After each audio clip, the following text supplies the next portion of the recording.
invité culturel avec Linda Tamdrari.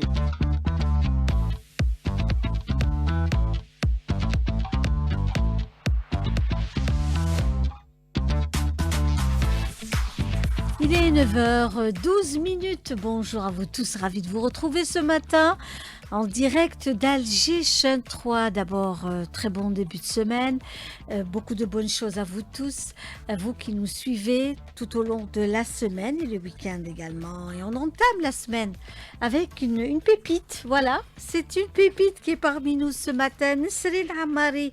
Nesrine Hamari est autrice. Elle est dans le monde du roman, elle est parmi nous ce matin. Déjà 3 romans, hein, elle a à peine 25 ans et elle est pharmacienne. Voilà, rien que ça. Elle est passionnée par l'écriture, elle a tout mis de côté et elle va vers sa passion, vers l'amour de l'écriture et mettre, j'allais dire, sur du papier tout son imaginaire. Oui. Hein, son imaginaire, son enfance, l'adulte aussi qu'elle est aujourd'hui. Nesrine Hamari, bonjour. Bonjour Linda, merci de m'avoir invitée. Je suis très heureuse d'être parmi vous ce matin. C'est un bonheur de vous recevoir, Nesrine Hamari. Merci. Vous êtes l'invité culturel d'Alger Chaîne 3 ce matin et on revient à vous. Donc, cette passion que vous avez pour l'écriture, vous êtes beaucoup inspirée, vous êtes dans le monde de l'imaginaire, du Tout à fait. fantastique. Hein? Oui, tout à fait. Donc il faut savoir que moi, j'ai toujours été passionnée par les mondes imaginaires, notamment par la fantaisie, par la magie, par des univers qui peuvent être sombres parfois, mais toujours avec une lueur d'espoir. J'ai toujours été une grande lectrice dès mon enfance. J'ai été un peu bercée par ces mondes-là, par des œuvres littéraires emblématiques de la littérature fantasy et fantastique, notamment donc Le Seigneur des Anneaux, Harry Potter, etc. Donc c'est vrai que c'est un grand honneur pour moi aujourd'hui de pouvoir apporter ma petite pierre à l'édifice. Voilà. Eh bien, écoutez, vous faites un sacré boulot. Le chant de la tempête. Nous avons aussi Les Trônes trahis, donc comédie Carmine. Donc tout ça, c'est Nesrine Hamari qui est parmi nous ce matin et qui revient sur le monde de la littérature, de l'écriture. Très jeune, vous dévorez des livres. Oui. Hein, très très jeune. C'était pratiquement un livre par jour. Tout à fait. Pendant les vacances. Tout Et à ça, fait, ça a oui. été aussi un accompagnement assez important de vos parents à l'époque. Oui, tout à fait, oui. Oui. Très reconnaissante envers mes parents, de m'avoir soutenue, de m'avoir accompagnée dans cette passion de la littérature, notamment ma maman. Oui. D'ailleurs, c'est la fête des mères aujourd'hui, donc bonne fête à toutes les mamans et la mienne en particulier. Oui. Mais c'est vrai que j'étais une lectrice vorace, j'étais très curieuse, j'avais un rythme de lecture que je n'ai d'ailleurs pas retrouvé à l'âge adulte parce que c'est vrai que mon temps libre va plutôt vers l'écriture, mais je pense que c'est important en tant qu'auteur de continuer de nourrir son imaginaire, son vocabulaire, de voir un petit peu comment on peut structurer ses intrigues, façonner des personnages attachants, etc. Donc voilà pour ça. Façonner des personnages Oui. attachants. Tout à fait. Oui. Tout est là finalement. Oui, moi ça me tient vraiment à cœur d'écrire des personnages auxquels on peut s'identifier. Dans le sens où même si on a par exemple une princesse d'un royaume, bon, on peut s'identifier à elle parce qu'elle reste humaine avant tout, qu'elle a des problématiques qui peuvent toucher tout le monde, qui vit des situations morales qui sont compliquées où on va avoir.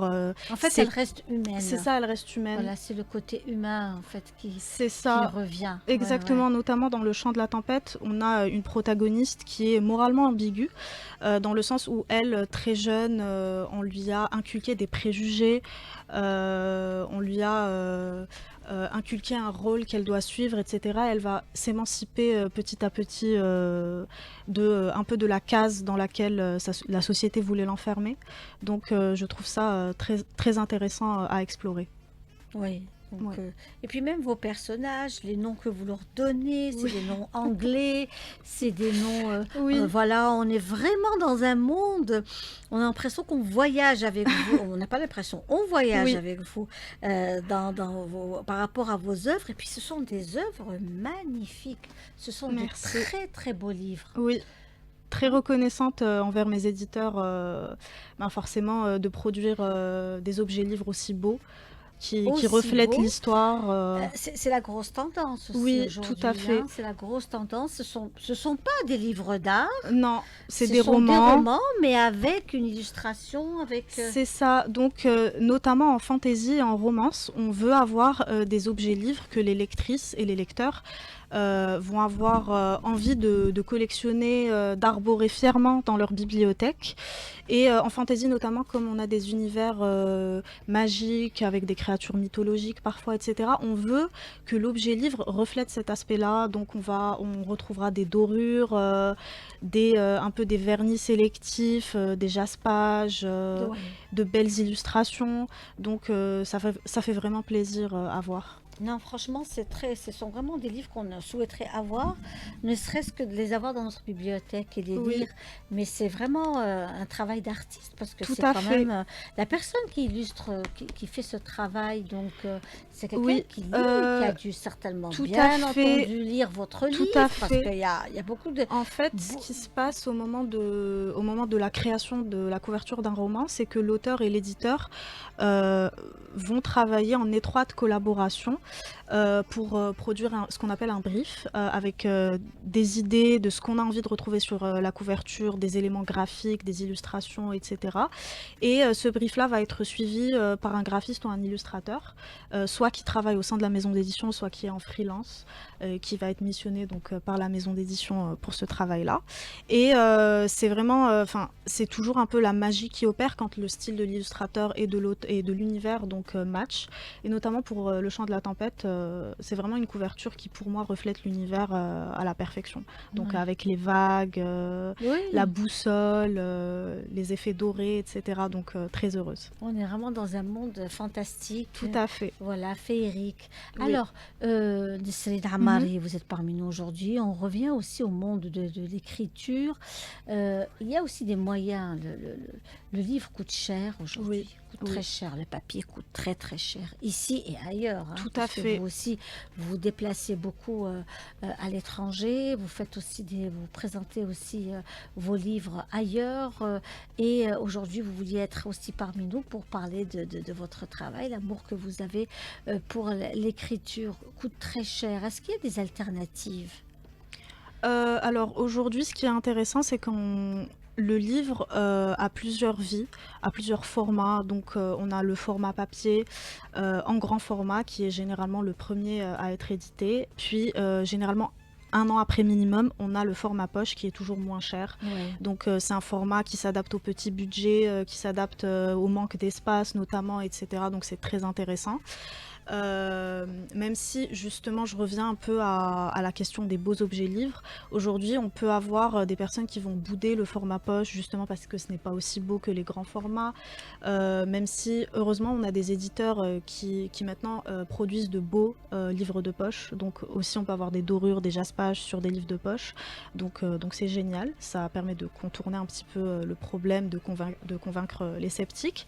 Et on a aussi donc les e-books qui généralement donc sont moins chers en fait que les livres papier. Bon, ça dépend quand même des éditeurs, des distributeurs et tout, mais c'est pratique parce qu'on a aussi des livres en e-book qui vont se retrouver dans des abonnements Kindle. Oui, Donc oui. juste en payant un abonnement, on peut avoir accès à plusieurs, vraiment des centaines de titres sur sa tablette ou son téléphone. On a aussi le livre audio, pareil qui fonctionne notamment, enfin c'est toujours un système d'abonnement. On peut avoir plein, vraiment des centaines de livres audio, le catalogue est très large. Et donc ça Mais le livre permet... audio, c'est oui, aussi c'est toute une chaîne de tout à production. fait. Oui, c'est toute C'est une chaîne de toute une chaîne de production. production. C'est ça, Oui, oui. C'est comme le livre papier, mais ouais. comme le livre audio, c'est un peu nouveau. Là, c'est quand même un format qui est en forte croissance. On a des éditeurs qui créent des collections de livres audio pour s'adapter à la tendance. Mm. Mais c'est vrai que c'est pas forcément la norme. Donc c'est vraiment le livre audio est en plein essor et il faut voir comment ça va évoluer dans quelques années. On a aussi notamment des plateformes de streaming comme Spotify, par Mhm. exemple, où qui hébergent les livres audio. Donc en soi, disons que toutes les conditions sont réunies pour que les personnes puissent y accéder petit à petit. Oui, oui, oui. Voilà. Donc les femmes, vous tournez beaucoup autour de la femme, de Oui, ces femmes guerrières, tout en étant humaine, tout à femme. fait. Elle garde son côté féminin, tout en défendant aussi ses valeurs. Est-ce qu'il y a des inspirations de chez nous ou vous êtes toujours dans vos voyages Ben, comme je disais, à travers le oui, monde? c'est ça. Ben, je pense que la question des figures féminines inspirantes, je pense que c'est un peu ancré en moi dans le sens où nous, en tant que femmes, très jeunes, on va être influencées par ce qui se passe autour de nous.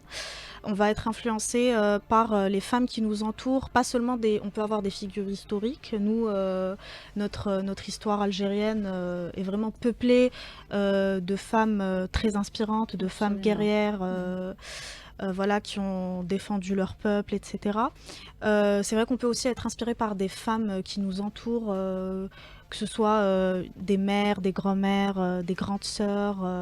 Donc c'est ça qui est beau, c'est vraiment la communauté féminine qui va nourrir un petit peu nos réflexions, notre imaginaire aussi. Et forcément, à partir de là, on va se sentir inspiré, on va avoir des choses à dire et on va diluer ça dans des histoires. Oui, Oui. oui, oui. Donc, c'est toutes les discussions que vous écoutiez très jeune, Oui, tout à fait. autour d'un café ou d'une Oui, tout à rencontre. fait, Et tout ça à vous a fait. aussi beaucoup inspiré, ces C'est femmes ça. qui se battent au Pour de quotidien. meilleures Oui, conditions, enfin pour leurs droits, parce que c'est vrai que nous, enfin les femmes en 2026 ont quand même encore un combat à faire. On n'a pas, enfin les femmes dans certains pays, on a de jeunes filles qui n'ont pas accès à oui, l'éducation et oui. tout. Donc je pense que le combat féminin ne s'arrête jamais. Mhm. Et c'est intéressant d'explorer ça. Oui. Oui. Le sujet, donc, les sujets, c'est aussi, je disais, c'est un peu inspiré de votre enfance. Et puis, il y a eu cette grosse envie d'écrire. Tout à fait, Hein, oui. donc, Je pense finalement, oui, vous n'avez pas le choix. Vous c'est êtes ça, dans oui. C'est ce ça, mouvement, l'écriture m'a trouvée. dans cette addiction, Oui, n'est-ce c'est pas? presque une addiction. Je pense que c'est l'écriture qui m'a trouvée. Et je pense que c'était inévitable parce que quand on lit énormément et qu'on a beaucoup d'imagination, forcément, à un moment, on est voué à vouloir créer ses propres mondes. Que ce soit à travers l'écriture ou à travers la peinture, la musique. Vraiment, l'inspiration vient de partout. Donc moi, je trouve l'inspiration, vraiment, je nourris mon imaginaire à partir un peu de tout et n'importe quoi. Je peux juste voir une image ou bien un tableau et ça va me donner une idée d'histoire. Donc c'est vraiment fascinant. Ah bah oui, Oui, c'est vraiment, c'est une force, une sorte d'énergie. Quand vous faisiez vos études de oui, pharmacie, vous oui. écriviez aussi, vous étiez dans Ah ben oui, l'écriture. justement, il faut savoir que j'ai commencé à écrire au lycée, donc j'avais 15-16 ans. J'écrivais sur une plateforme en ligne qui s'appelle Wattpad. Et donc là-bas, ce qui était vraiment chouette, c'est que je publiais des chapitres au fur et à mesure et c'est ce qui m'a permis de terminer mon premier roman que j'ai écrit entre mes 16 et mes 18 ans et qui ne sera jamais publié en papier hein, parce Mhm. que voilà, j'ai beaucoup évolué depuis. Mais il faut bien commencer quelque part. Donc c'est aussi la force de la communauté internet qui m'a aidée, vraiment qui m'a Mhm. encouragée à aller au bout de ma passion. Parce que c'est vrai que des fois quand on écrit, on peut se sentir seul. Moi à la base, quand j'étais plus jeune, j'écrivais des histoires, mais j'écrivais dans mon coin, j'étais très timide, j'osais pas en parler. Après, j'ai eu la chance d'être bien entourée, notamment par mon grand-père, Allah yarhamou, Ouais, qui partageait ma passion de l'écriture, ma passion des livres. Il avait une énorme bibliothèque où je piochais souvent des ouvrages. Donc vraiment, il m'a beaucoup encouragée. D'ailleurs, avant de nous quitter, il m'a quand même dit de continuer à écrire, de ne jamais lâcher l'écriture. Donc c'est un peu, voilà, il y a le besoin aussi de le rendre fier là où il est.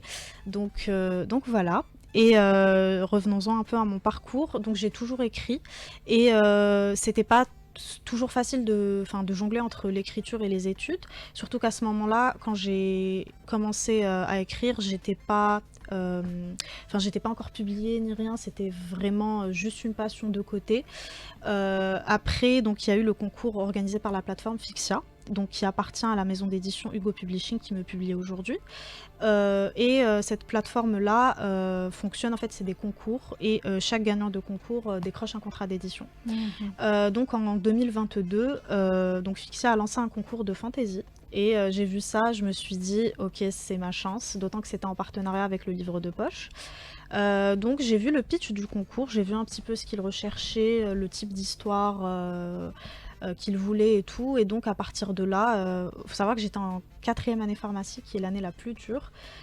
J'étais au 3e trimestre, mais je me suis dit, ok, je suis à 3 semaines de mes examens, mais je peux pas rater cette opportunité. Donc j'ai commencé à écrire Les Trônes Trahis à partir de zéro à ce moment-là.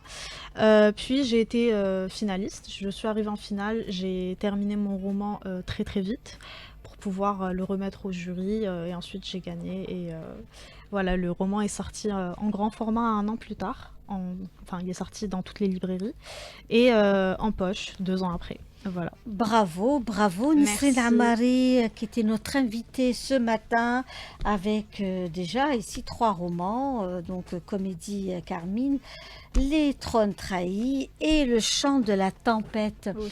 On était ravis de vous Merci. avoir reçu ce matin sur les ondes d'Alger Chaîne 3. Nesrine Amari, vous avez été notre invitée culturelle. Merci.